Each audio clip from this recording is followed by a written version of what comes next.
GeM தொலைக்காட்சி நேயர்களுக்கு வணக்கம். கர்த்தருடைய நாமத்திற்கு மகிமை உண்டாவதாக. இந்த நாட்கள்ல உங்களை யாவரையும் சந்திக்கிறதுல மிக்க மகிழ்ச்சி அடைகிறேன். ஆண்டவர் பாருங்க, யாரையும் சிறுமைப்படுத்துகிற தேவன் அல்ல. அதனால அதற்கு ஒரு உதாரணமான வசனத்தை இப்பொழுது நாம் வாசிக்கலாம். யாத்திராகமம் புத்தகம் 22ஆம் அதிகாரம் 21வது வசனத்தை இப்பொழுது நாம் வாசிக்கலாம். அந்நியரை சிறுமைப்படுத்தாமலும் ஒடுக்காமலும் இருப்பீர்களாக. நீங்களும் எகிப்து தேசத்திலே அந்நியர்களாய் இருந்தீர்களே. ஆண்டவர் என்ன சொல்ல வராரு பாருங்க. நீங்க அந்நியரை உபசரிக்கணும்னு சொல்லி இன்னொரு வேத வசனத்துல எழுதி இருக்கு. ஆண்டவர் பாருங்க, யாரையும் உங்களை நம்பி வந்துட்டாங்களா, நீங்க பாருங்க அவங்கள சிறுமப்படுத்த கூடாது, அவங்கள நீங்க ஒடுக்கி கஷ்டம் கொடுத்து அவங்கள வேதனைப்படுத்தி அவங்கள அடிமையா நடத்தக்கூடாதுன்னு சொல்லி ஆண்டவர் இரக்கமுள்ளவராக இருக்கிறார். அப்படிதான் பாருங்க, இந்த வேத வசனம் முழுவதுமாக நான் வாசித்து பார்க்கும் பட்சத்துல பாருங்க, ஆண்டவர் சொல்லுகிறார், விதவைகளையும் திக்கற்றவர்களையும் பாருங்க ஒடுக்க கூடாதாம். அப்படி ஒடுக்கும் பட்சத்துல தேவன் கிட்ட போயிட்டு அவங்க முறையிடும் பொழுது ஆண்டவர் என்ன செய்யறார் தெரியுங்களா? அதற்கு அடுத்த வசனம் சொல்லப்பட்டிருக்கிறது, அவர் பாருங்க ஒரு யுத்த வீரனை போல வந்து கொலை செய்வேன்னு சொல்லியிருக்காரு. அப்போ ஆண்டவர் கெட்டவர் நினைக்கிறீங்களா? ஆண்டவர் பாருங்க, தேவனுடைய பிள்ளைங்க யாரு சிறுமைப்படுத்தினாலும் ஆண்டவர் விட மாட்டாரு. ஆண்டவர் என்ன சொல்ல வர்றாரு பாருங்க, நீங்க அந்நிய தேசத்துல எப்படி இருந்தீங்க? அடிமைத்தனத்துல தானே இருந்தீங்க. உங்க முன்னோர்கள் எப்படி இருந்தாங்க? எகிப்து தேசத்துல அந்நிய தேசத்துல அடிமைத்தனத்துல வாழ்ந்தாங்க. அப்படிப்பட்டவங்களை நான் தானே விடுதலையாக்கி கூட்டிட்டு வந்தேன். அதனால கொஞ்சம் நீங்க அதை நினைச்சு பார்க்கணும். நினைச்சு பார்த்து மத்தவங்களை என்னைக்குமே அடிமையாக்காதீங்கன்னு சொல்லி ஆண்டவர் நல்ல ஒரு உபதேசத்தை இந்த இடத்துல கொடுக்கிறாரு. அப்போ ஆண்டவர் பாருங்க, நிறைய நேரத்துல நம்ம நினைக்கிறோம், கஷ்டத்தை கொடுத்து துன்பத்தை கொடுத்துதான் ஆண்டவர் ரட்சிப்புக்குள்ள நடத்துவாரா? அதனாலதான் ஆண்டவர் கிட்ட போக முடியுமா? இந்த வியாதியை கொடுத்து தேவன் நம்மளை அழைக்கிறாரோ, இந்த கஷ்டத்தை கொடுத்துதான் தேவன் அவர்கிட்ட வரணும்னு நினைக்கிறாரோன்னு சொல்லி நிறைய பேர் பேசுறதை என்னுடைய வாழ்க்கையில நான் கேட்டிருக்கேன். ஆனா ஆண்டவர் அப்படியெல்லாம் செய்கிற தேவன் அல்ல அப்படின்றதுக்கு தான் இந்த வசனத்தை உதாரணமா உங்ககிட்ட சொல்ல நான் விரும்பினேன். ஏன்னா ஆண்டவர் பாருங்க, அந்நியருக்கே உபசரிக்கிறேன் அப்படின்னு சொல்லும் பொழுது அந்நிய தேசத்துல இருந்து வரவங்களையே நீங்க ஒடுக்க கூடாது, சிறுமைப்படுத்தக்கூடாது, அவங்கள கஷ்டப்படுத்தக்கூடாது, அடிமைப்படுத்தக்கூடாதுன்னு சொல்றவரு அவருடைய சொந்த பிள்ளையா நீங்களும் நானும் இருக்கிறோம் அப்படின்னா கஷ்டத்தை கொடுத்து எப்படியாவது பாருங்க அவர்கிட்ட வரணும்னு நினைப்பாரா? அவருடைய சொந்த பிள்ளையாக நம்ம இருக்கிறோம் பாருங்க.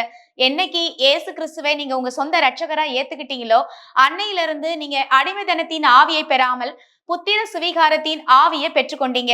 அப்போ தேவன் எப்படிங்க சிறுமைப்படுத்துறவர் நினைக்கிறீங்க? அவர் தான் இந்த கஷ்டத்தை கொடுத்து நம்மள நடத்துறாரு. இந்த கஷ்டம் இந்த பாடெல்லாம் அவர்கிட்ட திரும்பி வரணுன்றதுக்காக தான் அவரே கொடுக்கிறாருன்னு சில பேர் சொல்றது உண்டு. ஆனா அப்படி செய்ய மாட்டார் என்பதற்கான வேத வசனம் தாங்க இது. ஆனா தேவன் பாருங்க எப்படிப்பட்டவராக இருக்கிறார்? இரக்கமுள்ள தேவனாக இருக்கிறாரா? அவர் இறங்குகிற தேவன் என்று நாம் பார்க்கும் பட்சத்துல அப்புறம் எப்படிங்க சிறுமைப்படுத்த முடியும்? ஒரு நல்ல அம்மா அப்பா பாருங்க, பிள்ளைய அடிச்சு அடிச்சு அடிச்சு கொடுமைப்படுத்தி தான் தன்னுடைய பிள்ளை நம்ம கிட்ட பாசம் செலுத்தணும்னு எந்த தாய் தகப்பனுமே நினைக்க மாட்டாங்க. அப்படிதான் கடவுளும் கூட பாருங்க, அவர் மன்னிக்கிற தேவன் என்று நாம் பார்க்கிறோம், இரக்கமுள்ள தேவன் என்று நாம் பார்க்கிறோம். அவர் உங்க வாழ்க்கையில எப்படிப்பட்டவராக நீங்க நினைக்கிறீங்களோ அப்படிதான் உங்களுக்கு அவர் தெரிவார். மாறுபாடாக நினைக்கிறவனுக்கு நான் மாறுபாடாக தெரிவேன் அப்படின்னு சொல்லி ஒரு இடத்துல வருது. அப்போ தேவன் மாறுபாடு உள்ள தேவன் அல்லங்க. தேவன் எப்படிப்பட்டவர் என்றால் அவர் பாருங்க, மாறுபாடு உள்ள சந்ததியரே என்று அவர் திட்டுறாரே தவிர அவரு மாறுபாடான இருக்கிற தேவன் அல்ல. அவர் எப்படிப்பட்டவராக இருக்கிறார்? நான் நேற்றும் இன்றும் என்றும் மாறாதவராக நான் இருக்கிறேன் என்று அவர் சொல்லியிருக்கார். அவர் பாருங்க, முந்தினவரும் பிந்தினவரும் இருக்கிறவரும் அவர் வரப்போகிறவருமாகி இருக்கிறார் என்று. அவர் என்றைக்கும் மாறாத கடவுள். அப்ப பாருங்க, ஆண்டவர் மேல பழிய போடுறதை விட்டுட்டு நாம என்ன செய்யணும் அப்படின்றத மட்டும்தான் நம்ம நினைக்கணுமே தவிர, ஆண்டவர் நம்மளை சிறுமப்படுத்திட்டாரு, ஒடுக்கிட்டாரு, கஷ்டத்தை கொடுத்துட்டாரு, பிரச்சனையை கொடுத்துட்டாரு, இனி ஆண்டவர் பாருங்க ஆண்டவர்கிட்ட போனா இந்த கஷ்டம் மாறும் நினைக்கிறாங்க. இல்ல, ஆண்டவர் கஷ்டத்தை கொடுத்துதான் அவர் வரவழைக்கணும்னு நினைக்கிற தேவன் அல்ல.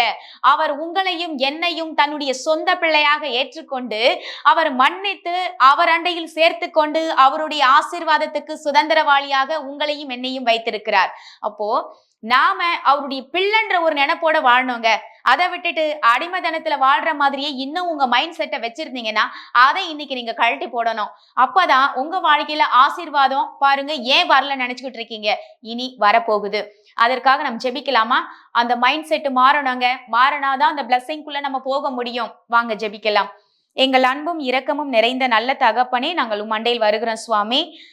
எங்களை சிறுமைப்படுத்துகிற தேவன் அல்ல என்ற தலைப்புல நாங்கள் பார்த்தோம்.